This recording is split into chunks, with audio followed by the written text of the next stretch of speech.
Here we go, College Football Payoff Podcast. We have made it to Conference Championship Week. So it's Week 14, Episode 15 on the year. I'm Dan.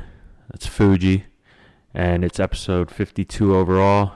And we're coming down to the all-important Conference Championships and Bowl season. So just got to get through this week, and then the fun begins. Get through this week, and then we get to have a blast with all the bowl games, which who knows at this point what's going to happen. As of right now, college football playoff standings are Georgia, Michigan, TCU, then USC. I mean, while we're already talking about that, do you think if TCU and USC both lose this weekend that Ohio State and Alabama can get in? Who was 6? Alabama, yeah.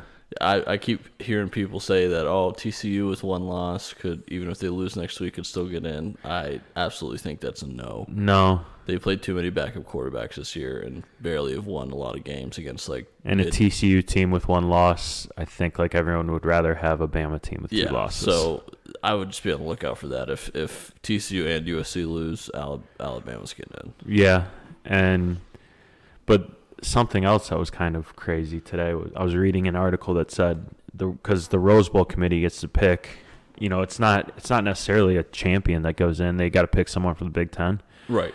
I read something that said they might, if Ohio State didn't make the playoff, they might want Penn State in the Rose Bowl instead of Ohio State.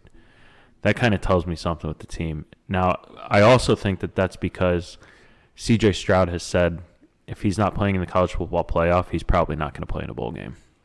Okay. He's not a real Ohio State quarterback. Nope. And speaking of that, I mean, you're Caleb Williams.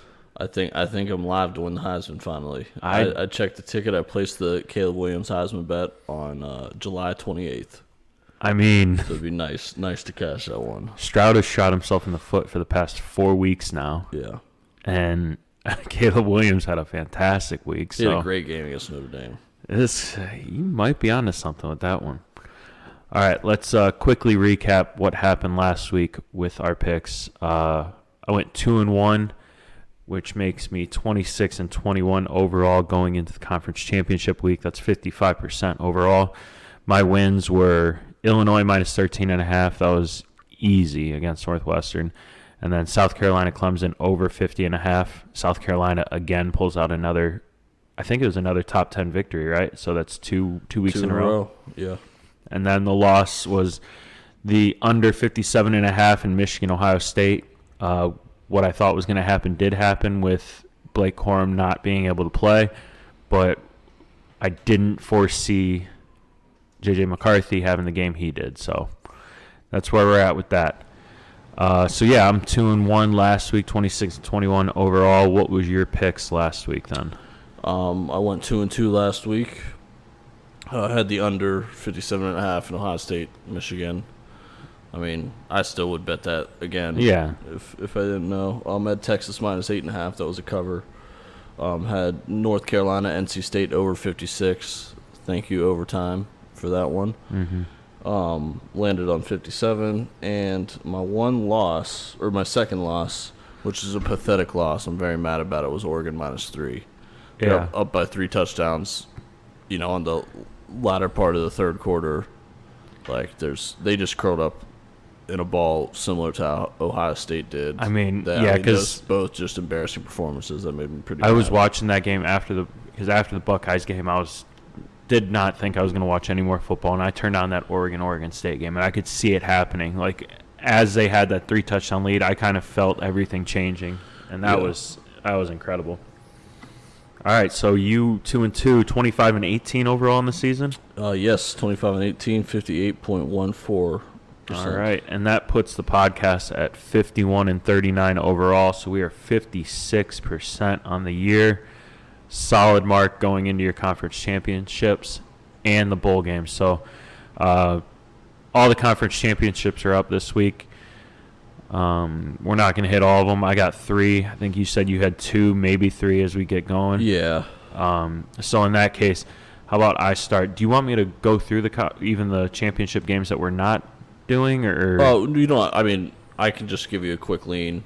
I mean, we don't need to talk about them really unless we're. We'll do that at the end. Well, Whichever ones we didn't cover, we'll go through and just like very quickly rattle them off. But let me start here.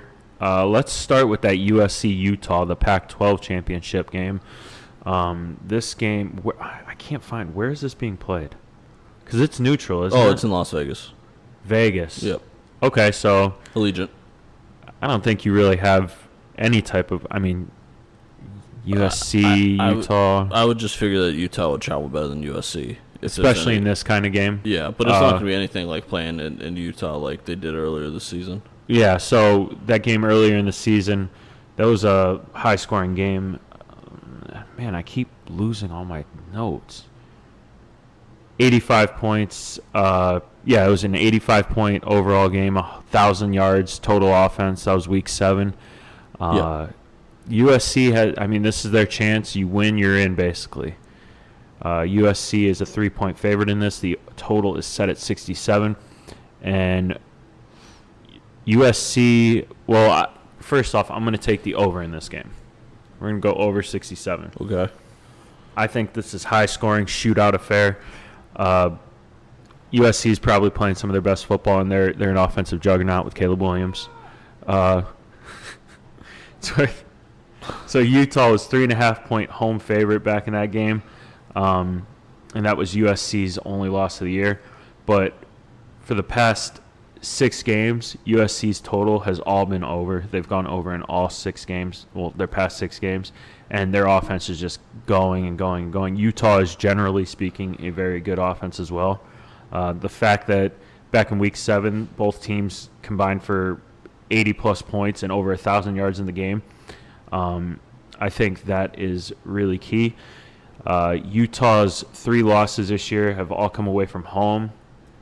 Allegiant Stadium, people say it could feel like a home game, but it's a neutral site, so I'm not really feeling any kind of lean on the spread there. And also with this being a win-and-in situation for USC, sometimes, momentum, their offense could be firing, but their defense could sputter. Or Utah can come out and just say, hey, we have no pressure on us. Let's shock the world. Let's just go out there and do what we do. Like we said, Caleb Williams probably is the Heisman Trophy winner. Good for you. Their offensive line is the 10th highest pass blocking grade, so they get an 83.2% grade on the pass block, and they have receivers that just catch the ball. So Williams, in the Week 7 loss against USC, yeah, they lost, but he still had 5 touchdowns, 381 yards. So he can pick apart this USC defense. If he goes for 5 touchdowns again, that's 35 right away. You figure 35 won't win you the game, but if both teams put up 35, it's 70. That's over the points. I just feel like this is going to be high scoring. It's in a bigger stadium. It's on neutral ground. And with Caleb Williams, with him playing the way he is, trying to get into that, Lincoln Riley wants to get that Pac-12 championship. He wants to get them to the college football playoff. I think if he has to win, he's going to leave no doubts on the field. So he's going to try to put up as many points as he can. I could see this being a score of, 40 in the 40s to the high 30s for each team. So I think this is a shootout. It's going to be over 67. I think I had over 67.5 written down. Over 67.5 is what I have, so I'm good with that. Perfect. Okay, I'm actually gonna not bet that game at all because I have the Caleb Williams Heisman ticket, so I figure USC wins, I win that. Mm-hmm. But I also have a Utah Pac-12 championship ticket from August that I placed. So you're basically in. So I should make money off this game regardless. You're going to win either way. Yeah, I'm not going to touch it. Good. But okay, yeah, I'm going to take it to the Big Ten championship for my first pick of the week, and I'm going to lay the 17 with Michigan. Multiple reasons. I just think they're peaking. Like this is they've done this. I mean, they did it last year. They peaked at the right time, and they did lose pretty badly to Georgia in the playoff. But this is just even without Aiden Hutchinson and all the good players they had last year, this It's a different Michigan team. I mean, and that was proven last week. Not to rub it in, because No, that's fine. I did because want Ohio State to win. Completely agree with you. But man, I was impressed last week. And yeah, those two explosive runs at the end did, make the game look a little more out of hand than it really was. But I'm just a firm believer after watching Michigan shut down Ohio State's offense last week that a pass-heavy offense like Purdue isn't going to do too much against Michigan. Last year in the Big Ten championship, Michigan blew out Iowa. So, and that's usually how it happens. They're the Big Ten East versus the Big Ten West. The East usually handles. The last time I remember a team from the West really having a chance against a Big Ten East team was probably when Michigan State and Ohio State played a few years ago in the Big Ten championship. So I mean, just Big Ten East supremacy. I mean, Michigan's got one of just the top defenses in the country. They're only allowing 12.7 points per game. In 12 games in the season, they're allowing less than 85 rushing yards a game. I think that's going to be really beneficial because we already know that Purdue throws the ball with Aiden O'Connell, more than any other team in the Big Ten West. He's got 3,100 yards through the air and 22 touchdowns, but he does have 11 picks. So hopefully Michigan can capitalize on that. Another thing, unfortunately, Aiden O'Connell's brother actually passed away earlier this week. Jesus. Or last weekend, very recently. So, that's not really good baggage to have, especially going into the championship game. But, even without that, with how good Michigan's been playing, and although Blake Corum will be missed, I still think, what Edwards... Is it Johnson? Donovan Edwards. Wow. Even with a club hand, I mean, I think if Michigan can open up holes for for him to run through, he'll be fine. And honestly, I think if this game gets, if this game gets out of hand early, I kind of think Purdue will just lay down, and I'm not really worried about a backdoor cover. I do like Michigan by 3+ touchdowns, so give me Michigan minus 17. Yeah. I agree. The thing I took away from Ohio State Michigan was not only running back. He had a club hand, but he still was able to get into the Ohio State defense. But I think the key thing is that, and it was pretty evident in that game, is Ohio State's coaching staff, well, just their head coach, was not able to make the adjustments, and Harbaugh and his defensive coordinator were able to make adjustments when they needed to. Once it got past the script, you could tell when that game turned, and it's because the coaches made an adjustment. So I think, as much as it's Michigan, I'm not going to toot their horn, but I do think that they have a better coaching staff. Did you see the blown fake punt attempt? I'll have to show it to you, actually. It's actually pretty disappointing. There was this where we all thought Ryan Day should have went for it on fourth down. That one drive. He actually called a fake punt. And I'll show you the video. I think I do remember seeing that, where the blockers went one way. Yeah, and it almost got blocked. Yeah, and the punter kicked it the other way. Yep. And I knew he was supposed to snap it to the up man. Oh, Jesus. And the hole was wide open, and he snapped it to the punter. And so and that's Ryan coaching. Day it's discipline. It's culture. Their discipline is horrible. I know some really dumb penalties too. I think if we do get this fantasy, Ohio State and Alabama in the playoff somehow, I do want to see rematches of the conference rematches. So I do want an SEC versus Big Ten national championship. Yeah. So I would be very. I mean, I've even heard people say that if Ohio State and Michigan played again tomorrow, that Ohio State would be favored by 2.5, 3 points, which is kind of ridiculous to me. But yeah, we'll see. I mean, I think Ohio State right now, their main focus needs to be hanging on to Brian Hartline from. They're going to Cincinnati, and then Fickle. I don't like Fickle, but they were talking about him coming back. But now, this is a very, very high rumor, is that Vrabel's kind of looking into Ohio State. Oh, Mike Vrabel, interesting. That'd be something. That'd be a big get. All right, so let's get away from Big Ten. I like your pick with Michigan, though. I think that's pretty easy. Let's go to Sun Belt Championship game. This is Coastal Carolina against Troy. Troy's 10-2, Coastal's 9-2, and this game is actually at Troy, right? At Veterans Memorial Stadium in Troy, Alabama, 3:30 on a Saturday. This one is, and I'm taking, I think I have the Troy minus 10.5 in this one is what I'm taking. Okay. This is about momentum right now. You look at this, Coastal Carolina, they got their asses kicked last week, 47-7, lost to James Madison, where they were only able to get 183 yards of offense going.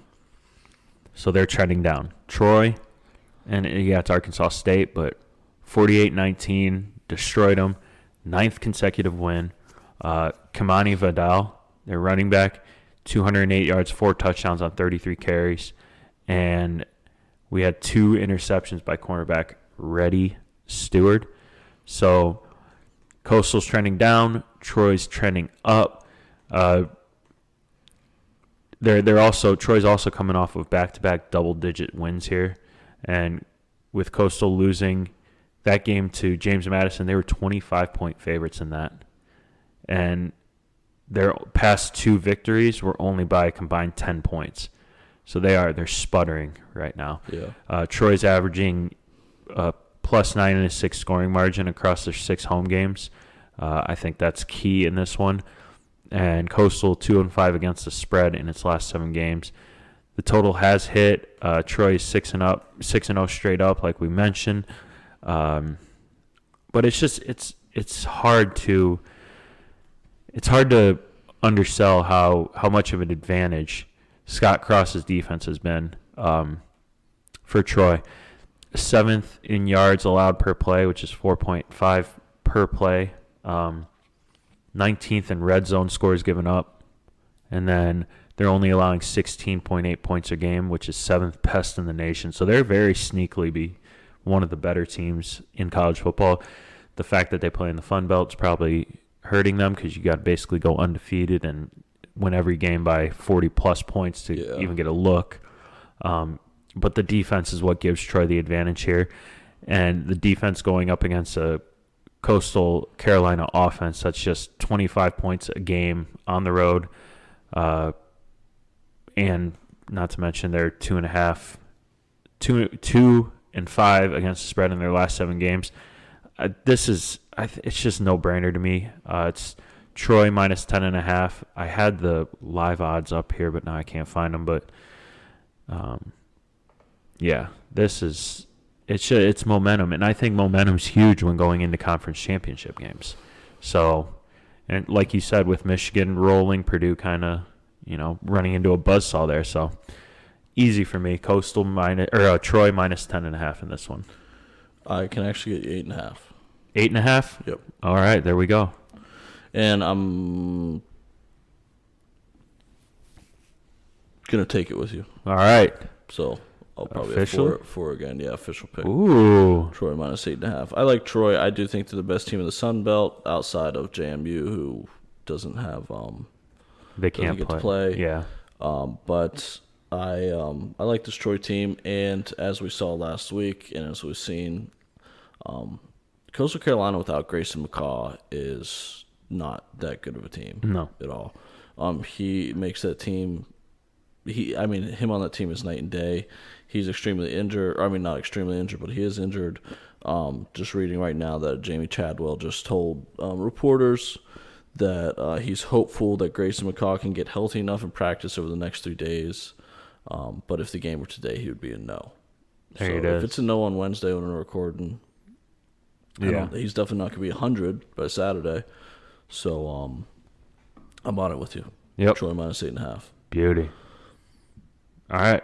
What do you got? Is this... So this is technically your 3rd game then? Yeah, this will be my 3rd now. All right. And we're going to look at the ACC Championship. Clemson, North Carolina. Clemson just throwing away their season last week and getting upset by South Carolina. North Carolina not really waking up and playing a game since they've played Wake. But they did know that they were going to go to the ACC championship after winning. So after dropping 2 straight games to Georgia Tech and a tough one last week in overtime to NC State, I really like the over here. I think Drake May is going to turn up. I think Clemson has had some issues on defense. I mean, their schedule's also pretty fraudulent. Mm-hmm. I mean, the best offense they played the first half of the season was Syracuse, and they only won by 6 points. South Carolina last week ran it up on them. I mean, you let Spencer Rattler throw for 360 yards on you. Yeah. So, and I know he turned up the last 2 games, but let's not forget that he was not good before the last 2 weeks of the season. No. These teams are making him look like an absolute star. Yeah. So Clemson's schedule is baby soft. They lost to Notre Dame by 3 touchdowns. That's Drew Pine at quarterback. And they lost to South Carolina. So every time they've played outside of their division in the SEC, they haven't done anything. Or in the ACC, they haven't done anything. But North Carolina's defense is literally so bad that I think DJU has a man. I think he can come out and have just an awesome game. I think he's going to be transferring after this year. I think I can see the writing on the wall. I don't think he goes to the league, and I don't think he stays. He keeps the starting job if he stays in Clemson next year. I think that Klubik dude is gonna get it. Mm-hmm.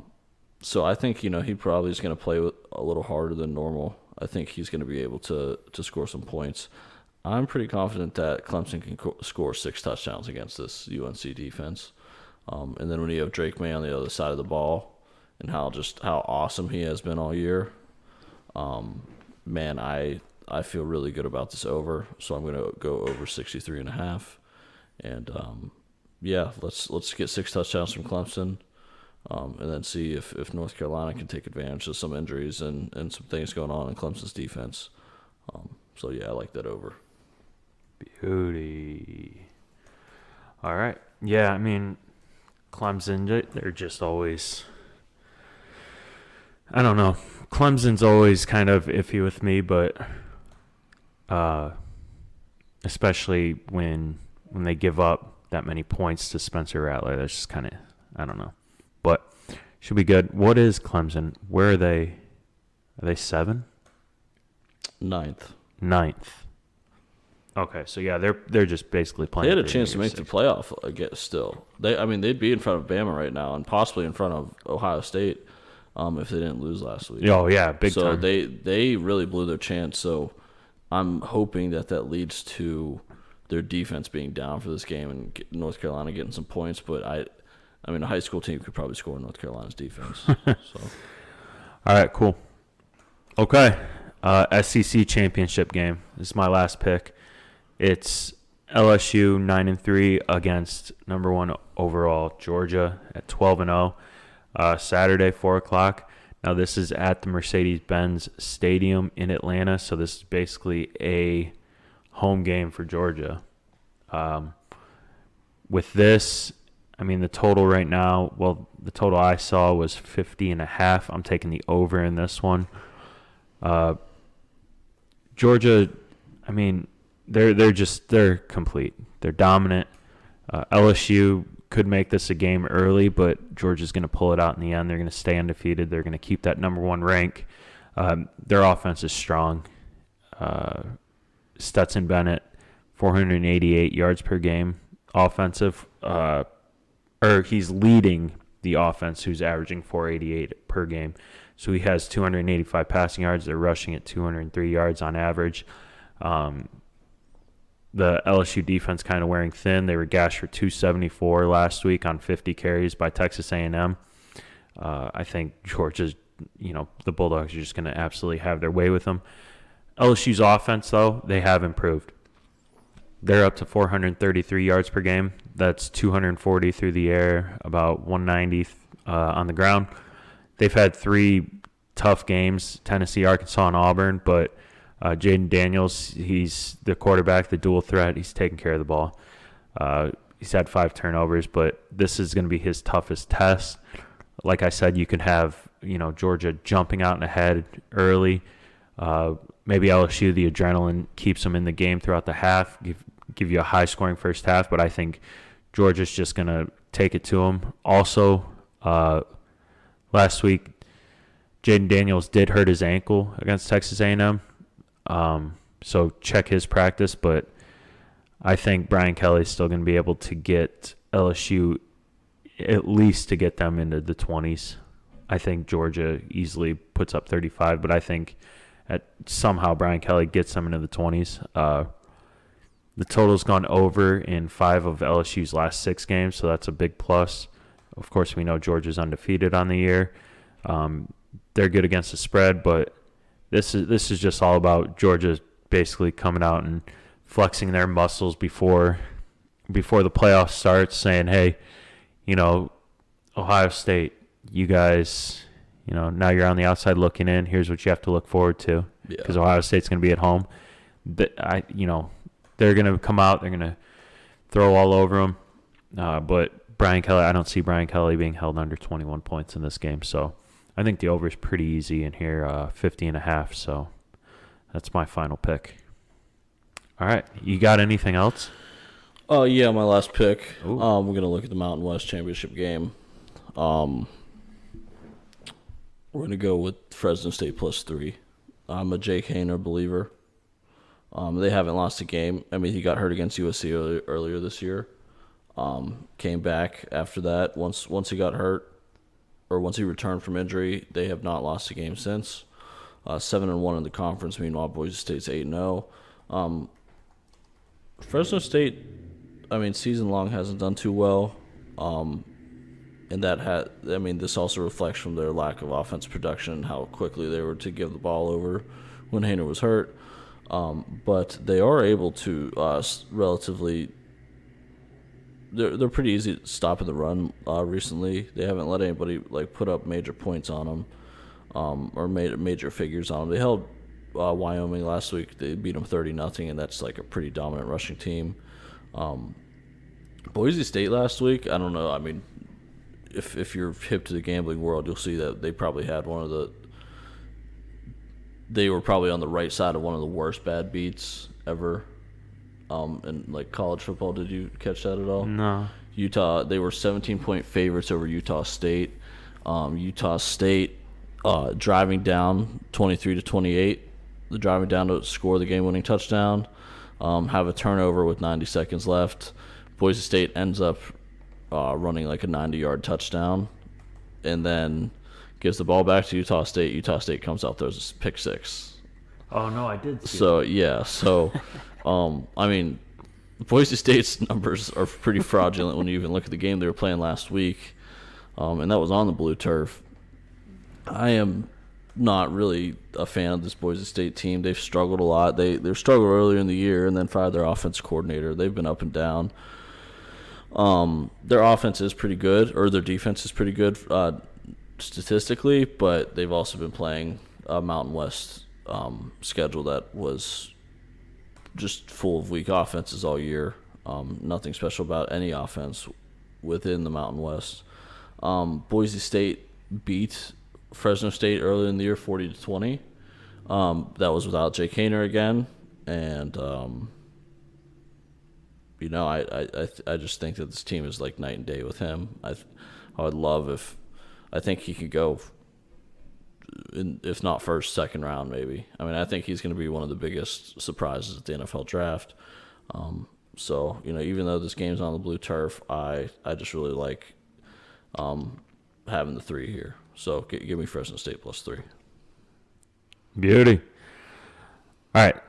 That's it, right? Yeah, you want to just run through these real quick, see if we got a lean. Okay, so I got Conference USA Championship. North Texas against UTSA Friday night. UTSA -8. At UTSA, yes. I'd lean UTSA. So you got UTSA -8. Totals at 69. I'm going to lean UTSA in that one. I'm flashing through here. We did the Pac-12. Big 12.